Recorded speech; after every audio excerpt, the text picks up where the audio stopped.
And you are live. Okay, this is House Education on March 13, 2025. Taking advantage of a little brief time here before our joint hearing to hear from the chair and vice chair of House Ways and Means and to maybe ask a few questions. This is to sort of help our work in terms of district numbers, district sizes, district lines, and how that intersects with their work and what their needs are and where we can help each other both ways. If you're prepared to just go right ahead, we'd love to hear what you have to say. Sure. Hi, happy to be here with you all. I think we shared some testimony time, though I've lost track a little bit about when we're with you and when we're in finance, but on foundation formulas and sort of the basics of a foundation formula and what makes a good foundation formula. And we had sort of that full morning of testimony with all those different national witnesses, national experts. And so given that context, part of our work, we sort of have three, I'm not gonna start with the numbers. There are a number of pieces of work that sort of depend on some decisions that you all are making. One, which in some ways is the most important, is we want our timeline to align with your timeline. Because the funding should match what's happening in schools, in classrooms, in communities. And we want to make sure that funding changes and tax changes all happen at the same time in order to minimize disruption. And so your timeline is one piece that we need in order to just even figure out when to implement a foundation formula. So that's one. In order for us to figure out how to understand the best way to figure out how much people can spend on top of a foundation formula and how to raise money on top of a foundation formula. The governor's proposal calls that a state guarantee, I think. So we have a whiteboard that's sort of workshopping different names for it. Some people feel it sounds a little salesy. We're going to need to get a sense of sort of the scale of districts, and we have recommendations about sort of a minimum scale of districts in order to create tax equity in those districts. That is not a go, no go for you all. It's just something that we would like to toss in if you're putting in considerations for what things you need to be thinking about when forming districts. You know, you'll probably be thinking about, you know, demographics and population numbers and transportation routes and all that stuff. If we could just like toss into your mix of things to consider in whether it's a rating system or a checkbox or whatever you're doing, sort of a scale that we can create some degree of tax equity that's important to us. And then in order for us to be sort of putting together a bill that implements a foundation formula, I think you probably even talked about transition more than we've talked about transition. And when the folks from APA have come to us, right, they talked about how they've adjusted their formula based to some degree on our current state. Thank you. Current state, future state, right? Those are the phrases we've been using. So we want to have a foundation formula that reflects current state and a foundation formula that reflects future state. We are working with Joint Fiscal Office to make sure we're confirming modeling that reflects a current state for a foundation formula. And that we don't really need very much from you for, because we know what the current state is. It's the current state, right? And so likely we would plug in sort of a first year of a foundation formula, some assumptions related to that. And then we would want to be putting in sort of parameters towards what the future state foundation formula would be. And from all of you, for us to begin to be building that out, we don't need the boundaries. What we need are the assumptions. Right. And I imagine that if you are gonna sort of make any decision, rather than getting into say, map battles or map wars or map design competitions, you would want to be figuring out, I think you're sort of starting to figure out like, what are the things we want to consider in creating boundaries and borders and districts. And so we just need those handed to us in some range. So you might have a minimum maximum class size. We would love those. Minimum maximum district sizes. Total number of districts, a range. That range will not be useful if it's between 2 and 150. Yeah. It would be more useful if it's like between 7 and 15, but a range. And then we can model a range and that would be okay. And so those are sort of like the key pieces that we would need to be putting together to do this. We'll also need to be understanding sort of pre-K and CTE, and I know that's coming from other committees, so won't pester you about that. Just know that that's part of what we're thinking about. And I think a lot of this is going to be like implemented date certain with decisions made at a other date certain, like final details. And so that will be left to the mathy people to do those final decisions. So it's okay. Yeah. So I guess I would say like my summary is we need to know what you're thinking, but not every decision needs to be made yesterday. Big overall concept is really, the initial part of a funding transition would be based on what we spend today and maybe next year with an inflator. But just as we did with Act 173 and the Census Block Grant, you would then have a multi-year transition out to the foundation formula for a future state such as we may describe it. We may not describe it exactly the way APA did or I guess Odin did, but. And if I could add, I think that given some of the lessons from 173 and from Act 46, I think it would be good practice, and this is me, not the committee, we haven't actually talked about this as a committee, for those sort of transition implementation.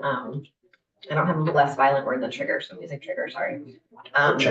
Check backs to be sort of implementation dates would include something that has to be finished by that time rather than just a date certain. Because in my limited experience in the legislature, if it's just a date certain, folks really start participating heavily from outside of the building when you come close to the date certain. And we might lose track of our plans in that context, say 3 years out. And so if we're very clear about how we're going to make those future decisions in statute, and it's based on more objective criteria, it might be easier for us to really follow through on what is going to need to be a multi-year transition. How about some questions? Representative Brown. Are you suggesting we would have sort of like checkpoints along the way? So that if things don't necessarily evolve the way we are hoping that they evolve, then there would be sort of some kind of a stop and reevaluate kind of thing? Yeah, okay. Or a shift to a different formula or something like that. Okay. Yeah. So would an example of that be if we were moving to sort of the Picus Odin ideal setup, and 3 years in, we're nowhere near that. That might be a check back that we don't have all elementary schools at 450. I can evaluate. Yeah, so if we don't have the buildings built or we don't have the new transportation plans figured out or something like that, yeah. Yes. How long would it take to implement the initial foundation formula? So we are contemplating 2 significant changes in property taxes that are separate from the spending side and the foundation formula. And all 3 of those will change the way, I promise I'll get to your answer. All 3 of those will change the way taxes are distributed across the state.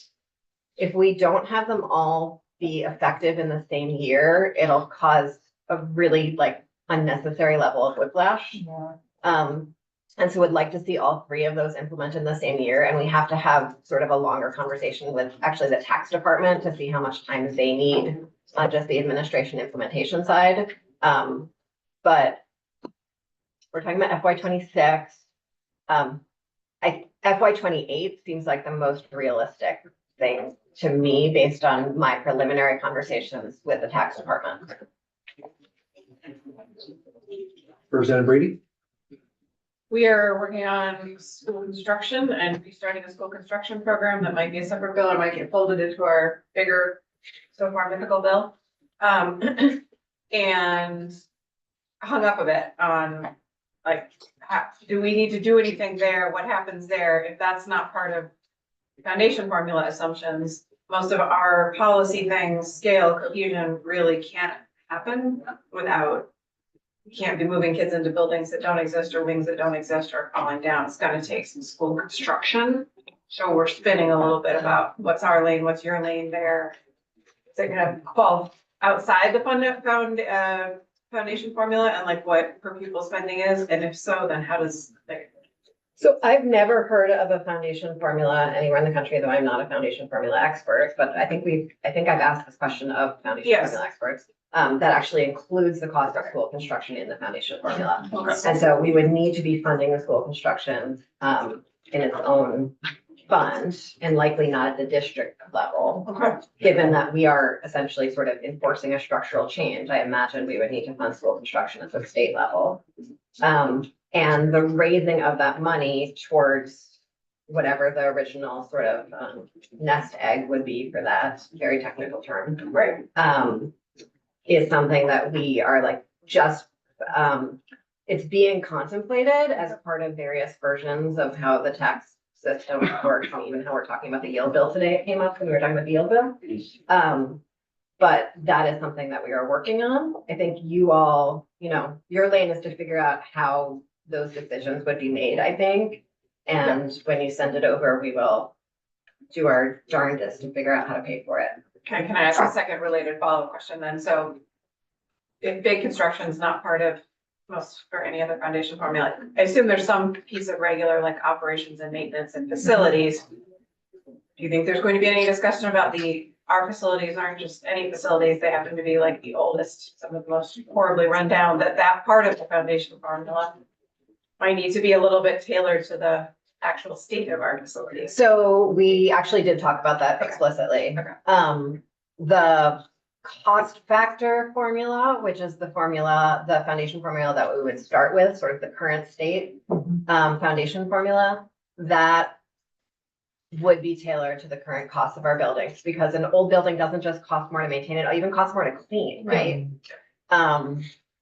And the future state would be based on, I imagine some combination, and that would need to be figured out. Because I imagine there would need to be significant new construction to get the class and school sizes and the assumptions we're talking about. And maybe some of our existing buildings, would still be appropriate. Representative McCann, do you have a question? Nope. Okay, great. Representative Taylor?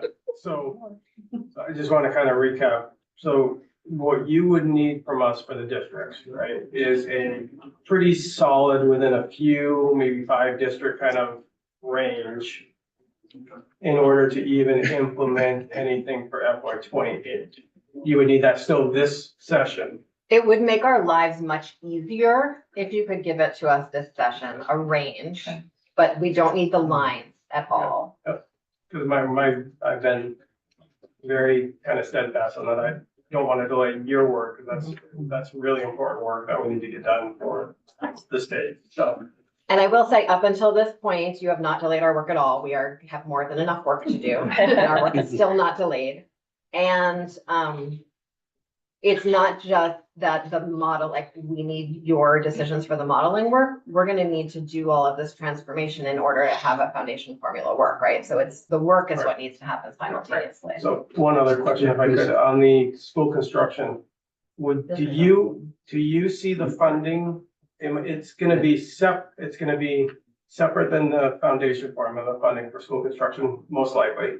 Do you see that still coming out of the education fund? Not sure. If you have any idea. I'm thinking. Representative Dobrich.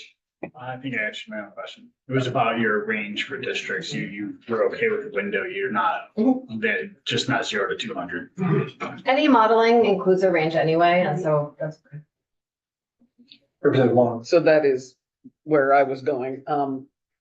It's been thrown around a range of like 5 and one way or the other. And I'm wondering whether that's hard, fast, or whether a range of 10 or whatever. What is the limit on range? Because we have 119 and Mhm. 5.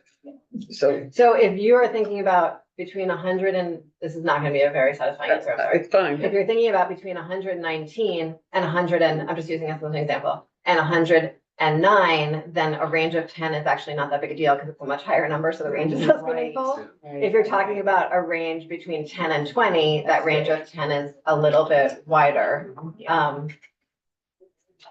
that math check out? Yep. Yeah. In terms of how that would affect Right, all of the right. modeling that came from Of that, course. yeah. And so a range is better than saying, well, it's gonna be either this Oh, or right, this. 8 or 14. I Which is imagine still if a you say range, it will but- be either 8 or 14, I'm gonna imagine that 13 The is range. possible, no matter how you phrase yourself. Okay, got it. Thank you.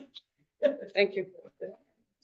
Great, thank you very much for your time. We Oh, appreciate absolutely. it. Thank you so much. Thank you. Good Very job, Eric. helpful. How's the Thanks new for all the book work. coming? All done? All right,